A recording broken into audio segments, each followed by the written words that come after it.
Huh. Well, hello there, you beautiful little contradiction. Grab a seat, because today to watch every illusion somebody built of you go up in smoke. They're scared. Not the cute kind of scared. The real kind. The pale-faced, shaky-handed, 3 in the morning staring at the plaster kind, lying there wondering if the ceiling's inching down to meet them. And here's a little punchline that's gonna land the second I say it out loud. They just figured out you're not who they cast you as. Not even in the ballpark. Whatever role they wrote for you, whatever tidy little script they slid you into so they could sleep at night. You just walked off the page and set the page on fire. Their picture of you? Expired. This week, maybe. Maybe just these last few days. And now they're standing there in the ashes going, wait, who is this? And the real you. The one that's been sitting quiet in the wings this whole time. That's the one they don't want to meet in a dark alley. Not because you're vicious, my dear. Not because you're dangerous. Because you're true. And truth, it has this nasty habit of pulling the rug out from under everybody who got cozy standing on the lie. They didn't fall for you. They fell for the marionette, the version of you they could pull by the strings. And oh, the strings just got cut. And now their hands don't know what to do with themselves. So if this little transmission found you today, do me a favor, sweet thing. Sit in it a second. Because I don't think it's an accident you're watching me right now. Let me set the stage, I want you to feel this, not just hear it. Picture somebody. One person, maybe a whole cozy little cast of them orbiting you. And lately, every time your name comes up, their gut takes this dive. You know the one. That lurch right before the roller coaster commits. That's what's rattling around inside them when they think about you now. Face goes ashen. Palms go clammy. And it isn't because you did anything. No. It's because something shifted, and they can smell it, even if they can't name it. And that itch of half-knowing? It's chewing on them far worse than if you just marched up and spelled it out. They thought they had you caged, love. Turns out you were the one holding the key the whole time. You just stopped rattling the bars. You didn't have to do a thing dramatic. You simply stopped playing along. Here's what I'm picking up. This person's had some sort of run-in with you, or a run-in with the idea of you. That logic just won't file away neatly. Something happened. They looked at you, or caught something you said, or just felt you take up space in a room, and it cracked them open like a walnut. They left that moment a different animal. Had to go sit in the car a minute before they trusted themselves to drive. Just processing. And I keep getting this picture, intense little thing, something like a furnace and a hatching all at once. Because whatever you crawled through, and I mean the genuine underworld you've walked, love, it didn't burn you to cinders. It reforged you. You went in as one metal and came out tempered steel. The kind that doesn't sing when you flick it anymore. Pause the video. I'm giving you an unfair advantage. You've seen the damage. Now see the growth. My 73-page book is available in the description of this video. Consider that your intermission. Now let's get back to the show. You were the pretty coat of paint they slapped over their own rotting walls. But now the paint's blistered off, and underneath, surprise, there's glass. And they're catching their own reflection for the very first time. And they don't care much for the face staring back. They can feel it now. You're not the fragile little thing they filed you under. And that recalibration? Terrifying. Because it means every rule they wrote, how to handle you, how to read you, how to see you coming. Every last page is worthless. None of it works anymore. There's a dream thing, too, and I want to chat about it, precious, because it's oddly specific. Somebody's been dreaming about you. Not the sugary little dreams either. The vivid ones. The ones they wake from soaked through, heart going like a jackhammer.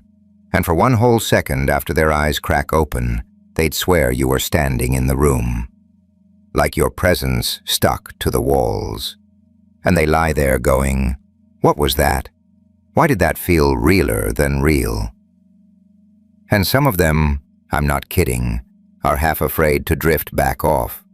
Because they know the second they do, you'll be right there again, sitting patient behind their eyelids. And the wildest bit? That dream feels more solid to them than daylight does, which unspools a person in ways they haven't got the words for. So they don't talk about it. They just haul it around, quiet, wondering if they're coming a little loose at the hinges. Watching you win without them is the glitch their whole system chokes on. Their brains throwing sparks because the you they thought they knew was only ever a mirror bouncing their own ego back at them. And now that ego's got to sit across from the truth. And then there's the eye contact thing. I keep seeing a moment. Somebody across from you, an ordinary chat, nothing loud happening on the surface. And then they look you dead in the eye and something ambushes them. Not romantic, not frightening. They just saw something they didn't have on the itinerary. They looked in expecting a face they'd already solved. And instead, they got depth, distance, like leaning over the railing of a bridge at night and feeling the whole drop yawn open under you. That kind of swimming head, floor just vanished feeling. And it rattled them, because right up till that second, they thought they'd measured you to the millimeter. They're not scared of who you are, darling. They're scared of what you're capable of pulling off without them. Because they realized they'd only ever skimmed the surface, and there's a whole ocean underneath they've got no ticket to. Here's the part that really gets people. You've got this trick. You'll toss out something completely offhand, throw away, nothing, and it lands like you reached straight into someone's skull and read their diary aloud. You're not trying to. You're not running some parlor act. It just happens. You'll make a little observation, ask one simple question, and somebody across the table goes rigid, because you just said the exact thing they were thinking in private, near enough word for word, and they never breathed it to a living soul. And in that second, they're not thinking, neat coincidence. They're thinking, how did they know? How is that even possible? Some of them get a little sore about it, if I'm honest. Feels like a break-in, even though you never picked a lock. You just noticed. And you weren't the villain in their little story, sweet thing. You were only the one who stopped reading from their script. You pick up signals the rest of them scroll right past. Always have. That's the why, I suppose. And there's a specific memory I keep getting tugged toward. A moment, maybe recent, where you said something without a second thought, and it hit somebody like a runaway train. Struck a nerve you didn't even know was sitting there exposed. You weren't trying to cut them. You're not a cruel creature, not even close. If anything, you're too honest for your own good. Too blunt, in a way that catches people flat-footed, because they're so used to being cushioned, softened, wrapped in cotton, and handled with kid gloves. And you just don't. You lay the truth flat on the table and let them do with it whatever they're going to do. And that particular moment, whatever it was, it's still lodged in someone's chest like a thorn they can't quite work out. You're not difficult, love. You're just no longer convenient. That's the whole ache of it. You quit being the soft place to land and turned into the mirror instead. People leave you changed. That's the pattern. Nobody has a chat with you and strolls off neutral. They walk away either lit up like a bulb or shaken clean off their axis, sometimes both in the same breath. So some of them go quietly furious because you read something in them they weren't ready to have read. And some of them have what honestly sounds like a tiny resurrection just from 20 minutes near you. It's like you've got this knack, whether you ever claimed it or not, for cracking a door open for people. And then they've got to decide if they're brave enough to step through. You're not shoving anybody. You just turn the handle. What they do next, that's on them. The moment you quit playing small, love, you became the biggest thing on their radar. And you weren't even trying to loom. You just finally decided to exist without filing for permission first. Now here's where it gets a touch uncomfortable, but you need it. Somebody out there is quietly wondering if you're doing this to them on purpose. Deep down, unspoken, they've had the thought, is this person aiming at me? They'd never say it out loud, not to you, not to anybody, because it sounds unhinged in daylight. But there've been too many coincidences stacking up. Too many times you knew a thing you had no earthly business knowing. Too many offhand remarks from months back that came true exactly the way you called them. And they've started keeping a tally, whether they'd cop to it or not. And that tally's gotten long enough to properly spook them. Their nightmare, precious, is dead simple. You don't need their nod to exist anymore. You're a fire that feeds itself now. And a fire like that, well, nobody can predict which way it leans. And underneath the spook, there's guilt. I want to be crystal on this bit, because it matters. Somebody believes they crossed a line with you somewhere back there. Maybe they underestimated you out loud. Maybe they said something dismissive behind your back that wound its way home. One route or another. Maybe they just plain hurt you and told themselves you'd never notice. Never notice, never care. And now that guilt's got them wide awake. Genuinely awake. 2 a.m, ceiling staring awake. Replaying old conversations, trying to pin down exactly what they said, and when, and whether you caught it. Checking the corners of their own room like something's about to step out of the dark. Sounds theatrical when I put it that way. But that's honestly the pitch of dread we're at. Your silence used to be their comfort. Now your silence is the sentence. Because now they know you saw it all. And your quiet isn't blindness anymore. It's the verdict, handed down without a word. Here's something people fumble about you constantly. Might be the whole root of it. You notice everything. You notice everything. Every little wobble in a voice, every twitch across a face, every pattern that loops itself over a month. People assume you're checked out, drifting, not tracking, because you don't narrate what you clock. You just file it, quiet. And then one day, no warning, you reference something from 3 months back that proves you'd been reading the room the entire time. And it detonates the whole story they'd built about you being oblivious. That's usually the exact instant their illusion splits down the middle. They keep hunting for the old you, but that tenant moved out.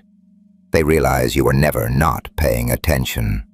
You were just choosing when to speak and when to sit in the hush. And that, love, is a whole different species of power than the clueless little version they'd talked themselves into. And that's really the whole thing, isn't it? For a while, maybe a long while, you let people believe in a smaller you. Maybe you dialed yourself down on purpose because it was easier, or safer, or you just couldn't be bothered explaining yourself to folks who were never going to get it anyway. Whatever the reason, you let the small version stand, and people got comfy with the small version. Built whole relationships on it, whole assumptions, whole ways of handling you, all wrapped around that shrunk-down, easy-to-carry edition of who you are.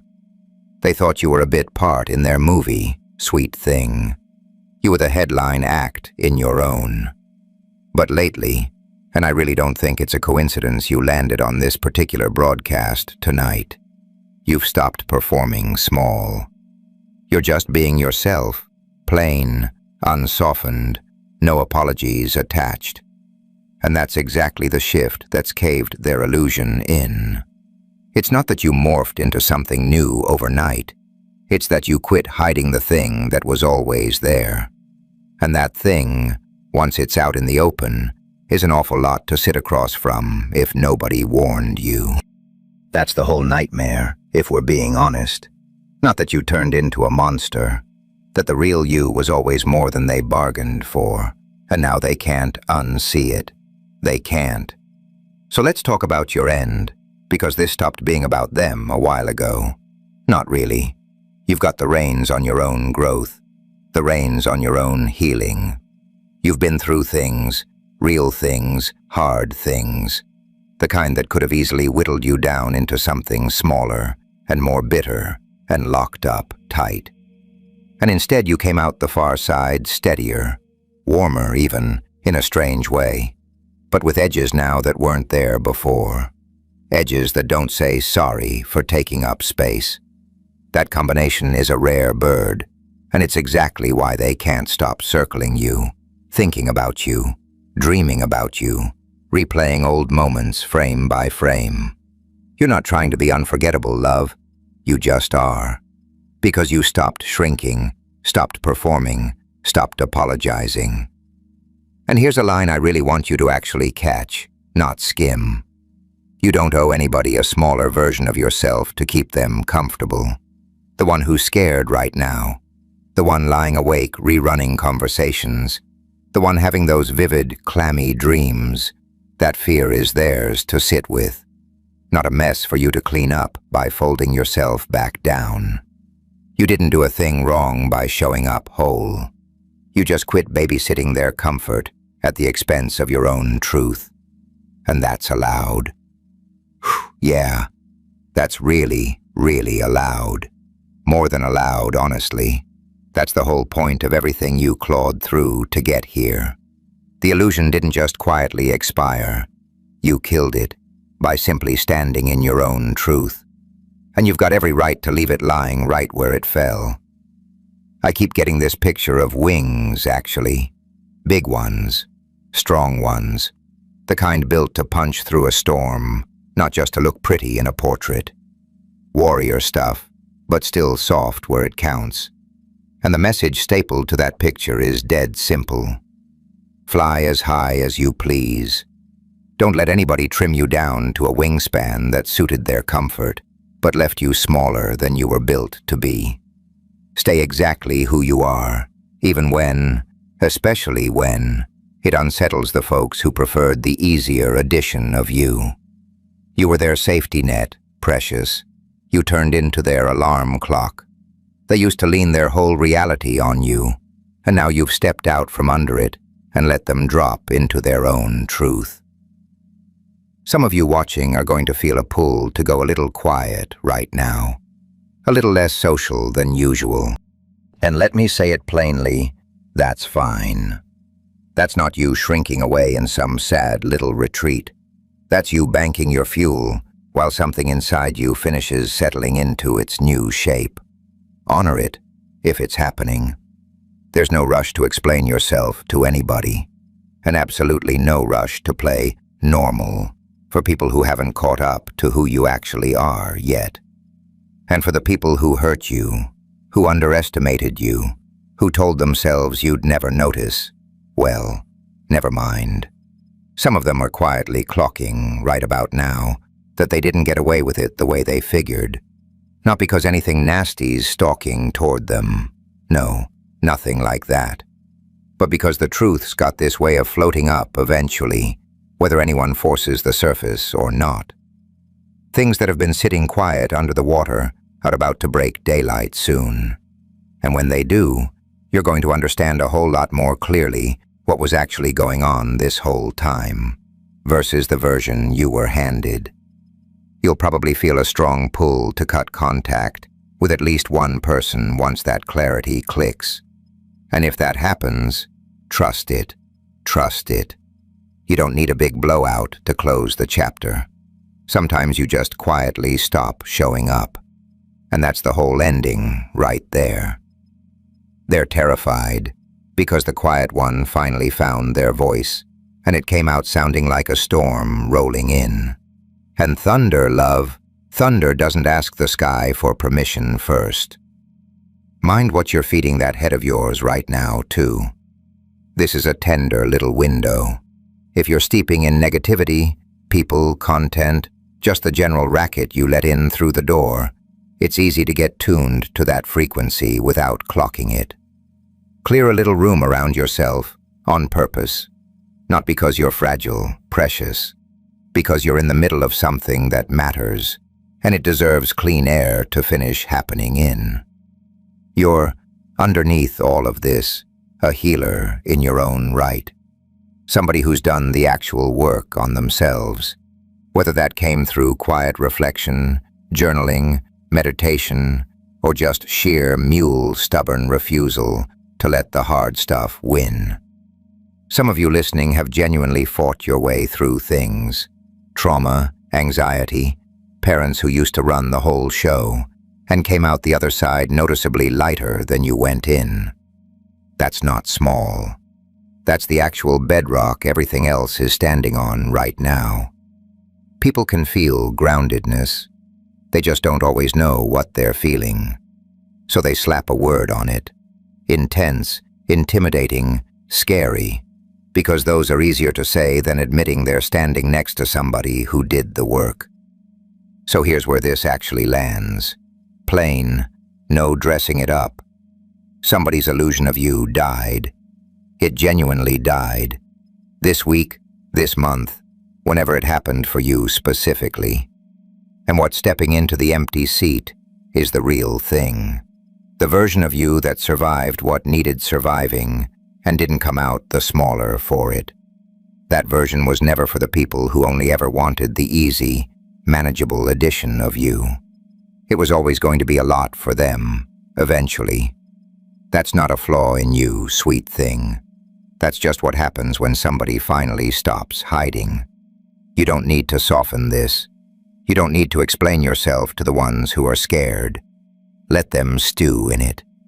Let the discomfort be theirs to work through, not yours to smooth over. Your only job right now is to keep being exactly this. Steady, honest, a little unpredictable in the very best way. Impossible to fully see coming. That's not something to apologize for. If anything, it's the whole reason you're standing here, stronger than whatever tried to take you down, and completely unwilling to whittle yourself into a smaller soldier, just so somebody else's old idea of you can limp along a little longer. Let the illusion stay dead. Dead. What's left standing after it? Oh, that's so much better anyway. And finally, grab my book from the pinned comment or description of this video. Bye-bye.